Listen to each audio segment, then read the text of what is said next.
Chapter 6 will deal with a new class of pharmaceuticals, so-called biopharmaceuticals. This comprises macromolecules that are based primarily on proteins, and many of them based on monoclonal antibodies. We've already heard earlier on how monoclonal antibodies are produced by the hybridoma cell culture technology. It's currently the fastest growing class of pharmaceuticals, often addressing unmet medical needs. Biopharmaceuticals are very different from the classical chemically synthesized pharmaceuticals.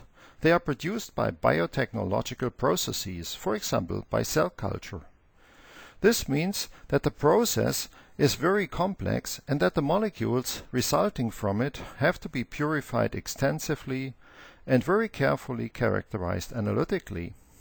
Proteins in general, and biopharmaceuticals are no exception, are not homogeneous in the strict chemical sense.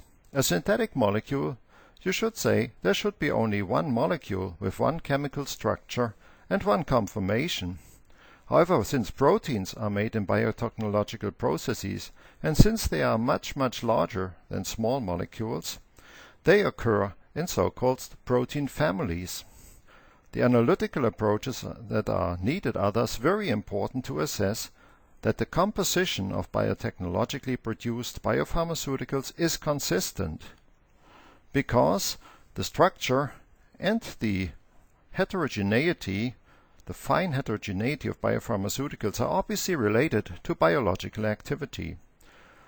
In the days where patents are running out on the early biopharmaceuticals, it is very important that newly produced generic products, so-called biosimilars, have the same pharmacological effect as the originator products.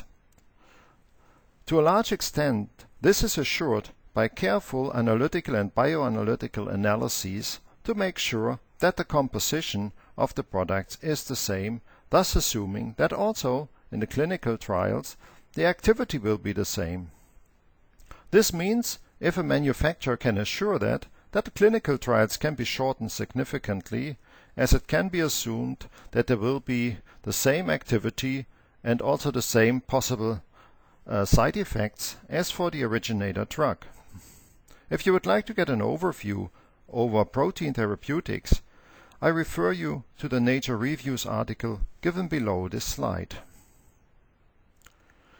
To give you a brief overview over the different classes of biopharmaceuticals according to this review, we can roughly discriminate three groups. The first group contains protein therapeutics with enzymatic or regulatory activity. Many of them are, let's say, the older type of biopharmaceuticals that have been on the market for decades. Insulin is one of them, the hormone that regulates glucose uptake and glucose metabolism. Another one is factor VIII, a member of the blood coagulation cascade, which is lacking in hemophilia B. A very well-known molecule is erythropoietin, a growth factor for red blood cells. It is a very widely used pharmaceutical and has gotten some notoriety because of its abuse as doping agent. Hiridine is a biopharmaceutical that I co-developed. It's an anticoagulant, a thrombin inhibitor, originally isolated from the blood leech Hirudo medicinalis. I'll say more about hiridine at the end of this chapter as one of the cases of biopharmaceuticals. Group 2 contains protein therapeutics with special targeting activity. This group contains the large number of monoclonal antibodies that have reached the market and are used in the clinics and that are under development. For example, they interfere with a molecule or an organism. Infliximab, for example, interferes with TNF-alpha binding to its receptor and thus exerting its pro-inflammatory activity.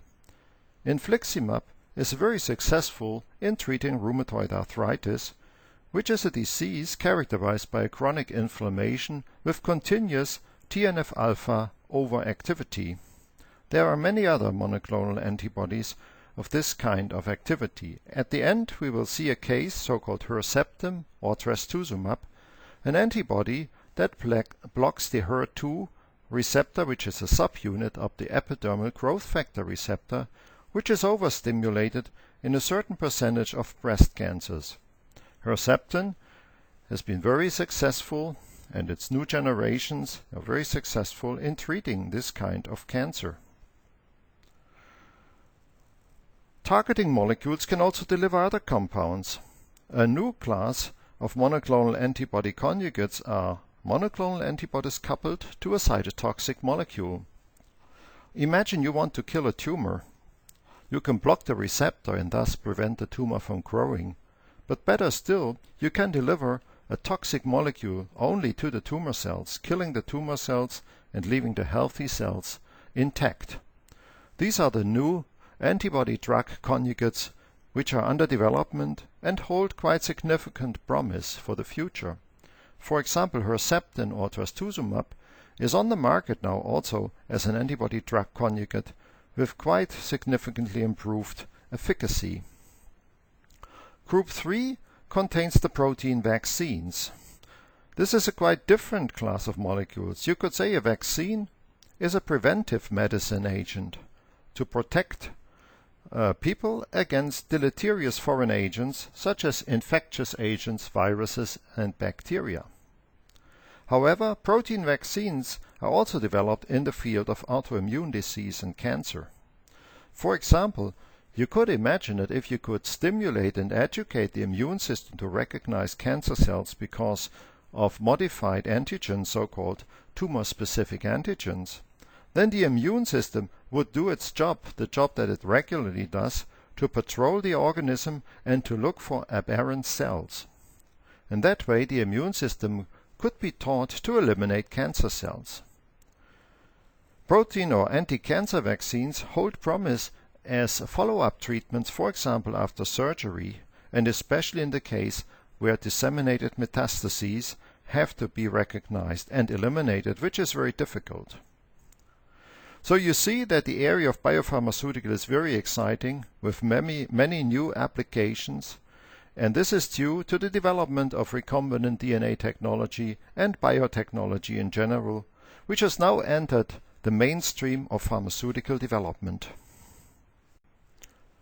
Let's take another look at the antibody structure, but this time from a biopharmaceutical point of view and not as a reagent for ligand binding assays. In this case, if you develop an antibody as biopharmaceutical, analytical characterization is much more important than for a ligand binding assay, where essentially you only care about the antibody binding its target molecule, let's say another protein, in a specific way. But you do not care too much about the exact chemical structure of your antibody. However, to get a pharmaceutical molecule approved, you need to show exactly what your molecule is like. Essentially, you have to show that every amino acid in this very large molecule is what it should be, in the right place and non-modified. You also have to say something about the glycosylation, which can be quite heterogeneous, is very much dependent on the cell culture conditions. This is a very difficult analytical problem. However, to get your molecule approved, you have to analyze it completely. And you also have to show proof that you can control the glycosylation in your large-scale biotechnological process. Naturally, the antigen binding site remains important because that's where the antibody binds to its target molecule, for example blocking a receptor and thus preventing a tumor cell from growing.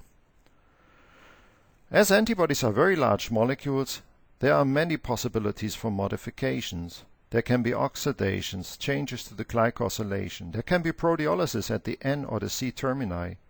There can also be modifications to the disulfide bonds, and many more.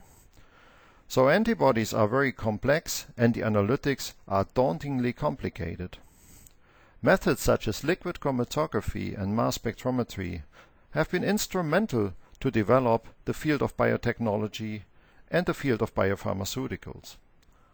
I would say there would be no biopharmaceuticals on the market today, wasn't it for the very sophisticated bioanalytical methods that we have to date.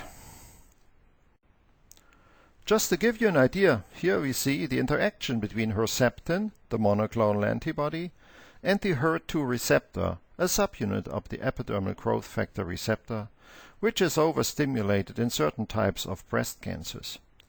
You see that only a small part of the receptor is interacting with the monoclonal antibody. So this is, as we've already talked about, the epitope.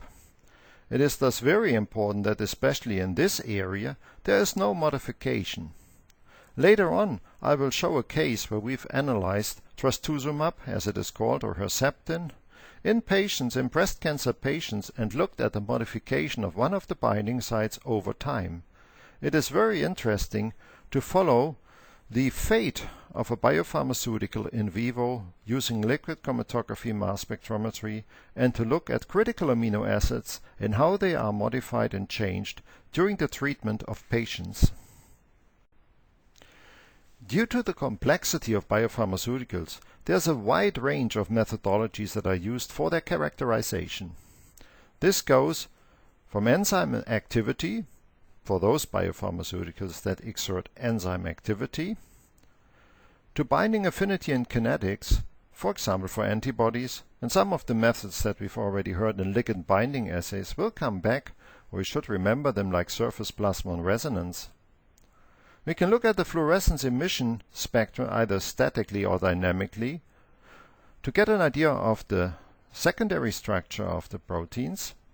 It should be remembered that these macromolecules exert their biological and pharmacological activity not only based on their primary chemical structure, like small molecules, but that they have a three-dimensional structure which is critical to the activity. Circular dichroism spectroscopy is another method to look at the secondary structure. Light scattering is a very important method to look at aggregation of proteins. As you probably all know from the daily life, proteins are prone to aggregate if they are not treated well and handled under inappropriate conditions. For example, if the temperature gets too high, proteins tend to aggregate and precipitate. If the pH is not right or the ionic strength is wrong, or if you have an organic modifier added, proteins may aggregate and lose their biological activity. It is thus very important to check that the formulation of biopharmaceuticals results in a stable product. A stable product meaning sometimes these products need to be stable for months, even years. And this is very difficult to achieve for proteins, as you may imagine. Aggregation can also be analyzed by size exclusion chromatography. You've already heard about the technique. It's a method that separates proteins based on their size, better to say their hydrodynamic volume. Obviously, if proteins aggregate, they become bigger, and this can be analyzed and checked by size exclusion chromatography. In the case of enzymes as biotherapeutics, enzyme kinetics can be measured. Here you see the to you well-known Michaelis-Menten plot. As you increase the substrate concentration, the reaction rate increases until a maximal rate is reached, or at least approached, the so-called Vmax. This Vmax is a measure of how much active enzyme is in the solution. So if you relate this to the amount of protein that you have in your solution, you can say, or you get an idea of how much of your protein is actually active, and this is a quality criterion of your production batch. As you know, the place where 50% of Vmax is reached in terms of rate of reaction is called Km, or the Michaelis constant. This is the substrate concentration that characterizes the affinity of the substrate to the active site of the enzyme. So if some of the proteins are denatured or partially denatured in your production, then you will see a shift in Km and or Vmax. So Km and Vmax are important quality criteria in this case for enzymes as biotherapeutics. As mentioned during the chapter on ligand binding assays, antibodies can be characterized by saturation binding. An antibody P may bind to its target molecule X, forming the complex Px. This can be measured and represented by a saturation binding curve as shown here. The concentration of X's increase until the binding reaches its maximum Bmax, the maximum number of binding sites. This maximum number of binding sites in the case of a biotherapeutic should obviously match the number of molecules in solution, which can be determined by a total protein assay. So if, for example, you have twice as much protein in your solution as you have binding sites, then you can conclude that half of your protein is not active and not binding to its target molecule. This can be expressed, as already explained, by the scattered analysis, where you can determine the dissociation constant and Bmax. The dissociation constant shows the affinity of your monoclonal antibody, for example, to its target molecule. Again, this is a quality characteristic of your antibody. That means by measuring Kd, you can get an idea whether your antibody is fully active or whether it is only partially active. As just discussed, protein activity is very much determined by protein structure. A protein may be completely in order when looking just at the primary structure, that means at the sequence of amino acid, but it may be completely inactive because it is denatured. Just think of an egg that you take out of the fridge, which is somewhat liquid, and an egg that has been boiled. Proteins are denatured, but they're chemically still the same proteins, but their structures have changed and the proteins have aggregated to a boiled egg state. How can I follow this spectroscopically? There are two important methods that I would like to introduce. Fluorescence spectroscopy, in this case not just to measure fluorescence but to get an idea about the secondary structure of proteins, and circular dichroism spectroscopy. Remember the principle of fluorescence. Light is absorbed, electrons are excited, and as they descend back to the ground state, they emit light of a longer wavelength. The distance between state S1 and the ground state S0 depends on the structure. So as the structure around the fluorophore changes, the energy difference between S1 minus S0 changes, and thus the wavelength of emission changes, and maybe also the quantum yield. The most important amino acid in proteins that can fluoresce is tryptophan. Tryptophan can thus be seen as a probe in a protein that probes its local structural environment. As for example, a tryptophan may move from a hydrophobic to a more hydrophilic environment due to partial protein denaturation, the emission wavelength will change, and also most likely the extinction coefficient and the quantum yield will change. Essentially you can say the fluorescence spectrum will change due to structural changes around this tryptophan residue. As there are usually a couple of tryptophans in a protein, you have multiple probes to look at different parts of protein structure. This is actually a very easy measurement to see whether something happens to a protein, for example, as it is stored under certain conditions for extended periods of time. Let's first look at an example of 4 different proteins or peptides: apoazurine, ribonuclease T1, nuclease A, and glucagon. They all contain a tryptophan. And as you can see, although they all contain tryptophan, which has the same chemical structure, the emission spectra, fluorescent emission spectra, are very different. The emission wavelength may reach from 300 nanometers all the way to 350 nanometers. The emission spectra may contain fine structure like an A, or they may have very broad emission bands. This simple example shows that tryptophan can show very different fluorescence emission spectra dependent on its local structural and chemical environment. This slide shows how this can be used to follow the denaturation of a monoclonal antibody. On the x-axis we see the time from 0 to 60 minutes, and on the y-axis we see the fluorescence measure divided by the initial fluorescent F0. We have multiple traces depicting different pH values. So the goal of this study was to see over which pH range this monoclonal antibody is stable for at least 1 hour. As you can see, between pH 7.4 and pH 3.5 there is no change in the fluorescence emission at this wavelength. That means the antibody, as measured by this measurement, is stable. As we go to pH 3.4, stability diminishes, and you can see that the fluorescence changes over time. pH 3, this effect is even more dramatic, and at pH 2.8, the antibody denatures very quickly. This is a very easy way to look at protein stability under different conditions. You may also imagine to look at this with different additives, different temperatures, and certainly also for more extended periods of time.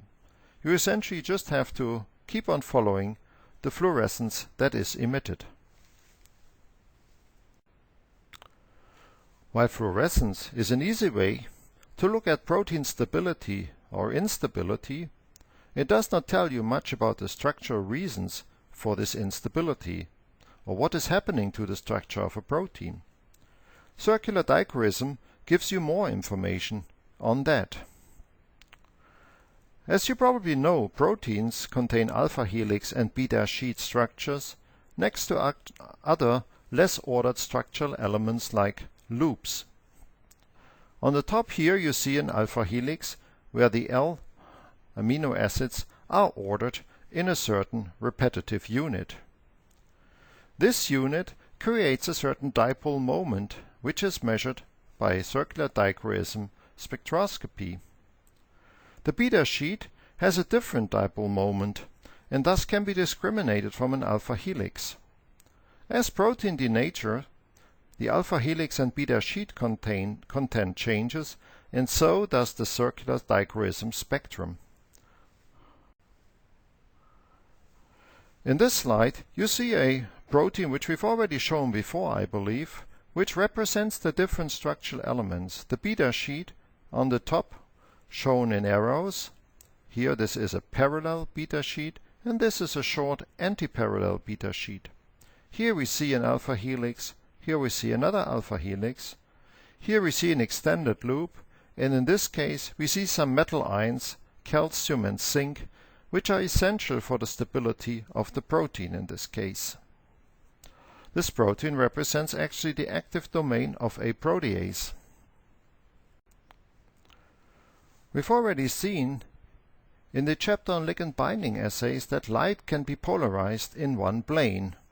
This is called linearly polarized light, shown on the left side of this slide. The light, the vector, vibrates in one plane. In circular dichroism, we work with circularly polarized light. Light is sent through a filter, and then it spins, its vector spins either clockwise or counterclockwise. You can already see a little bit the alpha helix in the circularly polarized light. As this light interacts with structural elements in the protein such as an alpha helix, the one direction in the light will be absorbed differently from the oppositely turning direction of the circularly polarized light. In this case, you get a differential spectrum, and this difference in extinction coefficient is measured in circular dichroism. These differences, dependent on the wavelengths, give you an idea about the alpha helix and beta sheet content in a protein. As you may imagine, as the protein denatures, this content will change, and especially structural elements will get lost, and the protein will ultimately assume a random coil conformation. It will be completely denatured. This has profound effects on the circular dichroism spectrum. Circular dichroism spectroscopy is kind of a special part of UV spectroscopy. It measures the absorption of circularly polarized light and not just regular light, as in normal UV spectroscopy. In this slide we see spectra for the different structural elements in a protein. You see the very clear maximum for the alpha helix around 100 nanometers and kind of 2 minima at 208 to 222 nanometers. The beta sheet, the anti-parallel beta sheet, shows a rather different kind of spectrum, and certainly the parallel beta sheet can be easily discriminated therefrom. A random loop shows very little structure in its spectrum and approaches what you would ultimately see with a completely denatured random coil protein. CD spectroscopy is often done at one wavelength, for example at 220 nanometers, and there the difference in extinction coefficients between clockwise and counterclockwise circularly polarized light will be measured. As you can see, as alpha helix, anti-parallel beta sheet, parallel beta sheet and random coil content change, the delta epsilon will also change, and this change in delta epsilon can be followed just like the change in fluorescence as an indicator of protein stability or instability under different conditions. This is shown in this example of a recombinant protein measured at different temperatures by CD spectroscopy at 220 nanometers. The temperature is increased from 30 to 70 degrees, and the CD ellipticity at 220 nanometers is measured in different buffers. You can clearly see that the blue buffer is more stabilizing than the light blue buffer, and that the green buffer is in the middle. I do not have the exact compositions right now of these buffers, but is this an example how you can assess stabilizing or destabilizing effects on proteins in solution? And obviously, for protein formulation for biopharmaceutical applications, you're looking for molecules that stabilize the protein structure, and this can be assessed by CD spectroscopy in a fairly rapid and easy way. As mentioned in the beginning, aggregation is a significant challenge in the production of proteins for biopharmaceutical applications. Originally, and when I was still working in the field some 25 years ago, it was considered a really big challenge and almost impossible to produce proteins in stable formulations for long-time use in routine clinical practice. Because clearly in a clinic, when you have a preparation, you cannot always check bioanalytically whether the preparation is stable. You have to rely on the manufacturer providing you a stable formulation that you dissolve, for example, in a buffer, and then inject into the patient without the risk for aggregates. Protein aggregates can be quite detrimental, as obviously they may be only partially soluble, but they may also be inflammatory or induce immune reactions.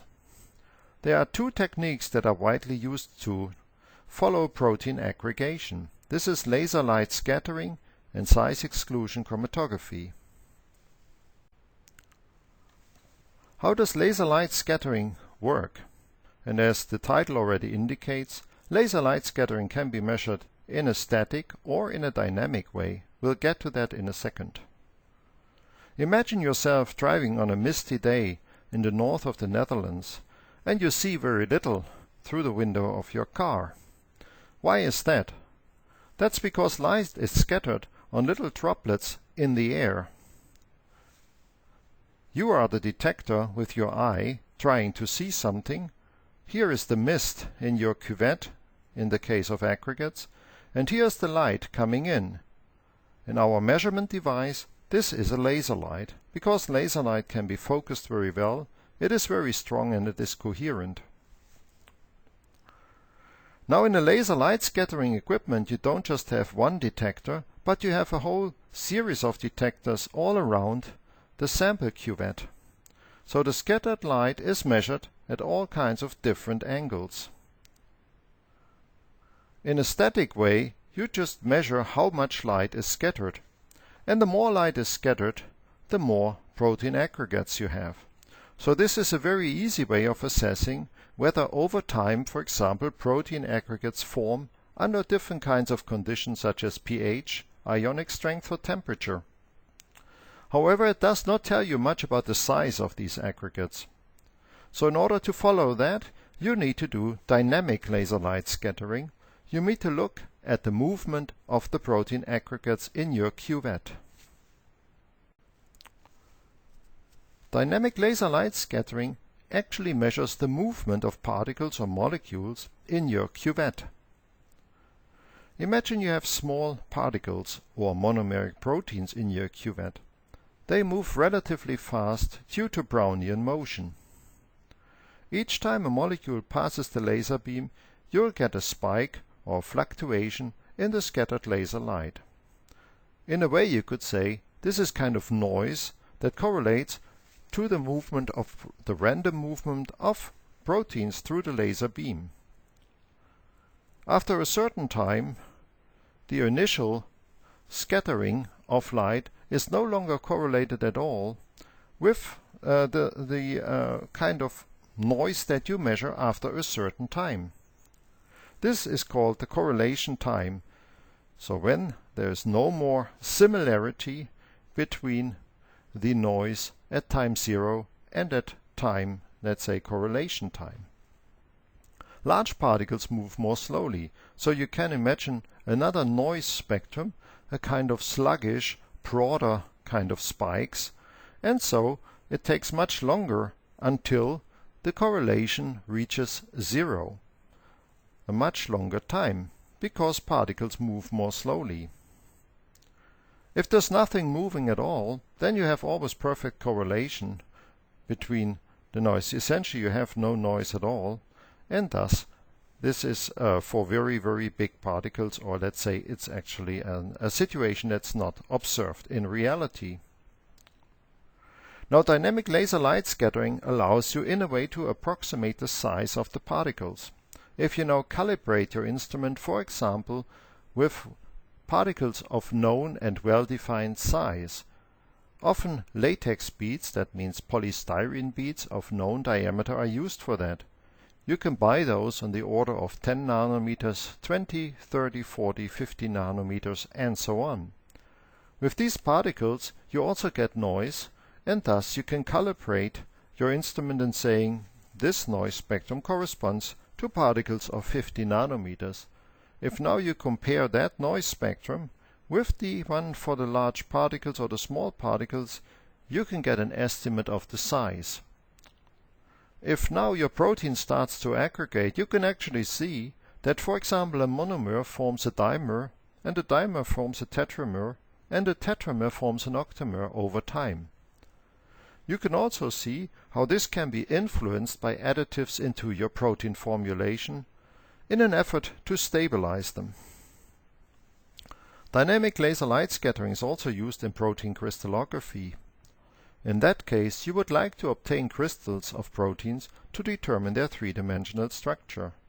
Here, you would like to follow actually the aggregation, or better to say, the crystallization of your proteins, and you would like to choose conditions where this crystallization occurs in an orderly and well-controlled manner. Here we see the analysis of protein production lots by dynamic laser light scattering.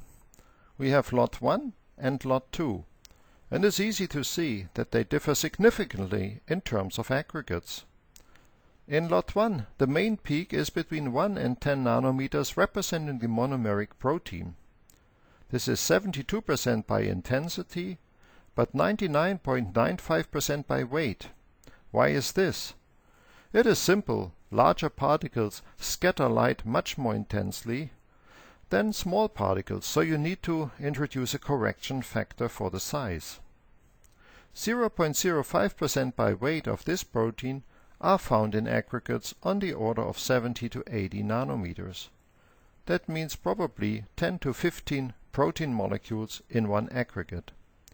However, this represents 28% of intensity. So laser light scattering is a very sensitive technique to find aggregates. It actually, in a way you could say, overestimates the amount of aggregates and needs to be normalized.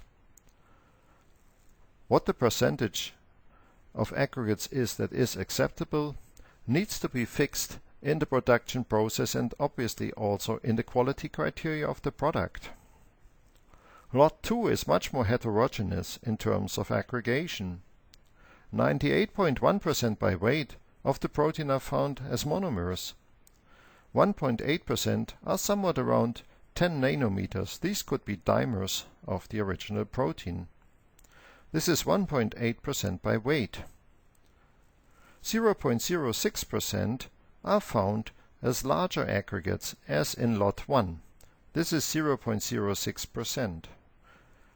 And less than 1 ppm or 3.5% of the intensity are found as very large aggregates on the order of 3 to 4 micrometers, which is essentially visible by the naked eye and would probably be called somewhat protein precipitates. Again, what is the acceptable range or where the limit is depends on a case-by-case study and obviously has to be correlated to the biological and pharmacological activity of the protein. It is, however, very important that these quality criteria do not change anymore once the protein has been approved as a biopharmaceutical product and is marketed. It is interesting to combine size exclusion chromatography with laser light scattering. Here we see the analysis of an Fc fusion protein. This is not so relevant in this case. It's a recombinant protein used for biopharmaceutical purposes. On the one end, we see the light scattering curve as a solid line, and the numbers indicate the number of protein monomers in the aggregate, going from over 10 to 1, the monomer itself. The dotted line shows the absorbance at 280 nanometers, which is a measure of the protein amount. You can see that measuring laser light scattering overestimates the amount of larger aggregates, because in the UV spectrum, on the UV trace, you do not see the aggregates with more than 10 monomers, while they still give a fairly significant light scattering signal. As is typical for size exclusion chromatography and has been explained before, large molecules, thus aggregates, elute first. They are excluded from the internal volume of the porous beads. And then tetramers, trimers, dimers, and at the end monomers are eluded. So it's interesting to combine size exclusion chromatography for the separation capability and laser light scattering to assess the number of monomers in each peak that is visible in the chromatogram to get information on how big these aggregates are. Let's summarize the methods that we've heard about to detect structural changes in proteins, which may well be related to the pharmacological activity of biopharmaceutical proteins. We can use activity assays in case the protein has an activity, for example as an enzyme or an enzyme inhibitor. Binding assays, we've heard about before, also in the chapter on ligand binding assays, can be used, for example, for the large family of monoclonal antibodies, to measure the dissociation constant and the Bmax. Remember here the scattered analysis. Fluorescence, especially of tryptophan, can be used to assess secondary structure changes in a protein. Remember, tryptophans probe their local chemical and structural environment, and if this environment changes, the fluorescence spectrum will also change. Circular dichroism specifically looks at the chirality of proteins. Proteins are all composed of L amino acids, which are chiral in themselves. Circular dichroism is very well suited to look into changes in alpha helix and beta sheet, either parallel or antiparallel, content in a protein. Light scattering, maybe with size exclusion chromatography combined, looks at aggregation in proteins and is a very important technique to look at protein stability.